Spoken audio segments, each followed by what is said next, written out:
Hello and welcome to episode 81 of the arena.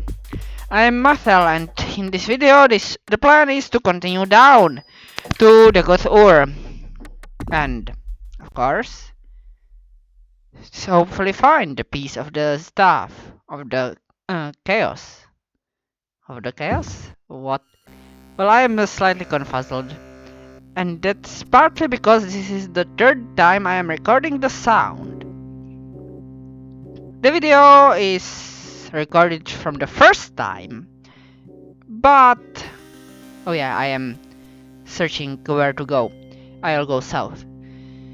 The first time I didn't know the sound didn't record. Well, my sound didn't record, the game's did. The second time I tried recording the sound, but it didn't record again. This is the third time, and I am currently seeing that it is indeed recording. I discovered that the problem with recording was not the microphone. It was the Windows itself, changing some settings and making it more difficult to record sound. Without telling me. And one of the programs I could use before is entirely unusable for it now. Luckily, it's not the primary program. So now Audacity saves me, even though I am not using it usually. This time I am. Regarding what I am doing in game, well, I am saving apparently. I am watching the video as I am doing this. Jumping over pits, I think I am about to get ambushed by a wraith?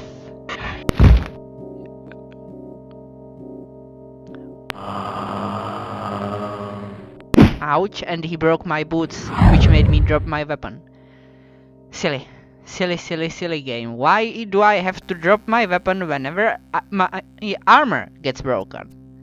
It's weird.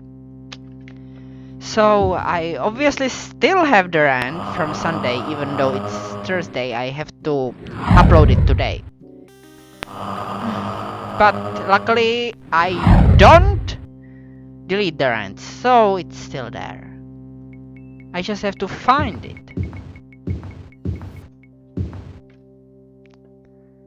Regarding what's happening in game, well, the guy blew himself up. I think it was he blew himself up. So I am looking through this treasure. Now my boots are broken, and I think something else is too. Yeah, my pants. So I can drop those and pick up the bracelet. And I have found the rent, which is good. Also, I'll have to do this for the next episode, presumably as well, but hopefully it will only be the second attempt which succeeds, not the third. So, Enterprise Crossing. There is one conversation there which I disagree with. Otherwise, it's an episode about some incorporeal beings trying to possess the crew of Enterprise so that they can get off their failing ship. Also, they are enticing them by giving Trip visions of Florida. I think it's Florida. Either way, he's clearly not there, though he thinks he's.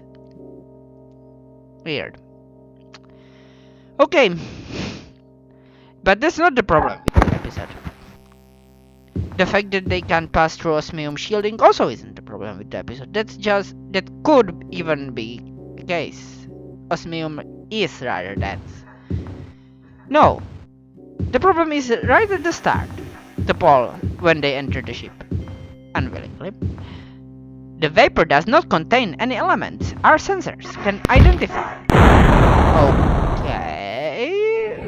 Possible. Archer. Any atmosphere? The Paul. Helium, trace amounts of xenon. But those are elements and you presumably identified them. So that means it does contain elements you can identify. Oh, and Now I am looking at the game again, and I am walking through the hallway on that floor. No, I am not. Not through that hallway which I thought I was walking through. I still have the keys to the garden of Nords. That is Skyrim. Wait, that doesn't work. I am in... what's it called? On Vardenfell in... not Black Marsh, that's to the south of us. I forgot the name of the Dunmer people's country. Somehow. Well, that's silly considering it's the Morrowind. It's Morrowind. It's the place where the third game takes place, and the third game is named after it, which is Morrowind. The winds of tomorrow. Gold flecks the hot walls of these passages, lending credibility to the legends of the dwarven wealth beneath. And also to the hellhound who was exhaling fire at me through his mouth, even though he had perfectly functional nostrils. Either way, I also have another episode for the run of today. But I hear a stone golem. This is Arrow, the brave and the bold, where Cisco posits that metahumans may have been given by the exploding particle accelerator. Oh, here is the door. I need the Rubik key, which I don't have. But I have a lockpick apparently, and I don't even need to use the skeleton key. And there's a few other doors. I will also be able to open the diamond door my own. So he posits that the metahumans were given by the particle accelerator to solve crazy crime. Even then, at about half of first season of The Flash, he should realize that no, most of the metahumans are actually part of the problem. Only few metahumans in his particular reality are even good guys, and he at that point knows of only one, the Flash. All others have been evil. Later he will know of some more, well, one more from his own reality, and it's actually himself. But yeah, 2 of several hundred are good, the others are invariably evil. No, they aren't there to solve crazy crime, they are there to cause it crazy crime. And then there is the part with the phone, which again could happen, but sounds kind of stupid. At some point, Felicity retrieved a boomerang guy's phone, hacked it, then thought she turned it off. Then he called it. Someone asks, could he have turned it on remotely? No one answers that, but my answer is no. But it is possible that Felicity failed to turn it off. For example, because it's programmed such that it doesn't actually turn off when you tell it. You see, in order to turn something on remotely, you have to get information to it. With computers that are cable connected, that's not a problem. The only part of them that needs to be somewhat functional is the network adapter. However, that's not the case with a phone or anything that doesn't have a cable connection. As you enter this level, a wave of sulfurous air hits you. A roaring sound can be heard, as if some great conflagration lies ahead. The air around you shimmers with heat, so I should probably drink a resist fire potion. But regardless of that, there is something different with a phone. It is not cable connected. That means it has to actively seek any information for it to work, such as actively be connected to a phone network or Wi-Fi network. And yeah, I should have drank resist shock instead. So yeah, but if it's actively connected to something, those just appear. If it's actively connected to something via wireless, be it Wi-Fi or phone network, and in this case it had to be phone network, because if it was Wi-Fi, then you can't rely on finding it on some other person's Wi-Fi. You can't even rely on getting to it through routers. So it had to be connected to the mobile network. That means it wasn't turned off. If it's still connected to the mobile network, you can't say it's turned off.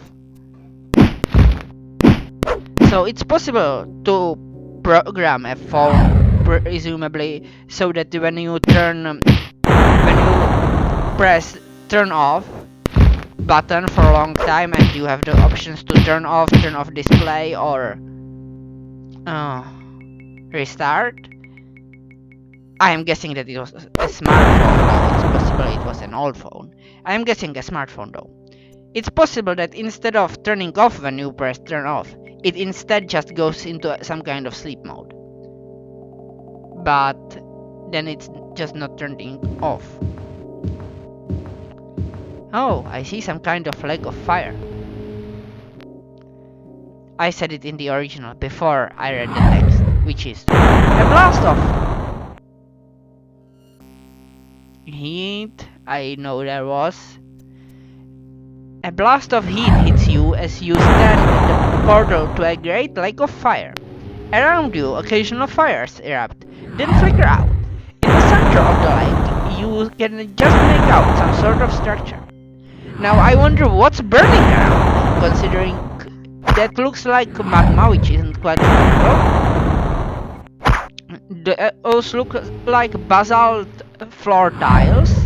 I don't even know who lit those braziers and what is burning in them. Perhaps it's a magical fire that never goes out? But what are the fires that burst around in me and then go out? I don't know. Perhaps those ghosts knew, but I shot them until they disappeared. Now I should be careful and not accidentally jump into magma. I almost said lava, but no, it's magma. And it shouldn't be... Well, it should be even easier to swim in magma. Though rather more painful than it's made out to be in this game. You see, magma is not water, it's significantly denser. So you wouldn't sink into it as much as into water. Into water you sink by 9/10 or so of your body volume. Into magma you would sink, well, depends on what rock it is originally, but presumably even with most of the... not... what's the opposite of dense? Thin? Most of the thin rocks you would presumably sink at most by half. If they are particularly dense rocks, you wouldn't sink much at all. For example, I know it's not technically a rock, but if you had steel for magma, you would sink by about 1/8 of your body volume. Also, you would die instantly from touching like over 1600 Celsius magma, but that's another thing. You would instantly die and catch on fire. Perhaps even explode from all your water vaporizing? Not sure about that one. Possible. If you fell from sufficient height to submerge yourself in it, then yeah, you would probably die instantly by exploding, because all your water would vaporize at once. And when water vaporizes, it rises in volume. I don't know how many fold, but quite a lot. I could actually look it up. Like a lurker. How much does Steam expand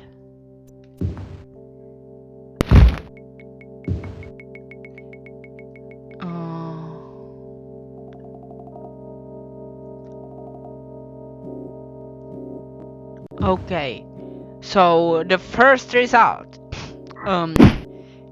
as we said above, when water evaporates, it expands 1600 times larger in volume to become steam. So yeah, if you instantly vaporize someone, they would explode quite a lot.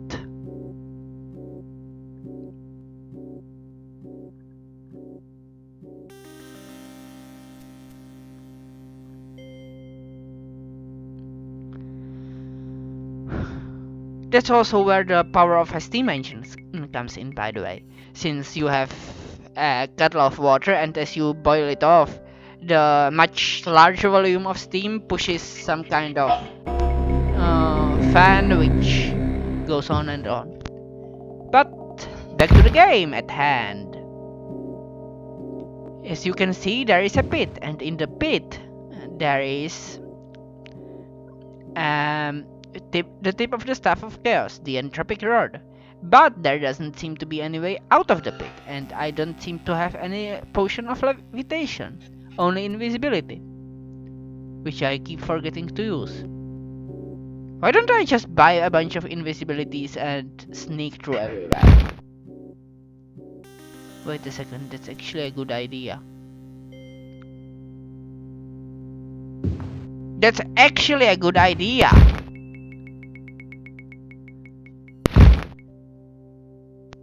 I'll implement it in episode 83, I think.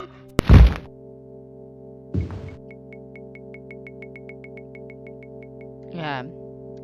But for now, I save and jump in there, because if I don't have a way out, I'll back out into this save. Where is water? I need to drink some water!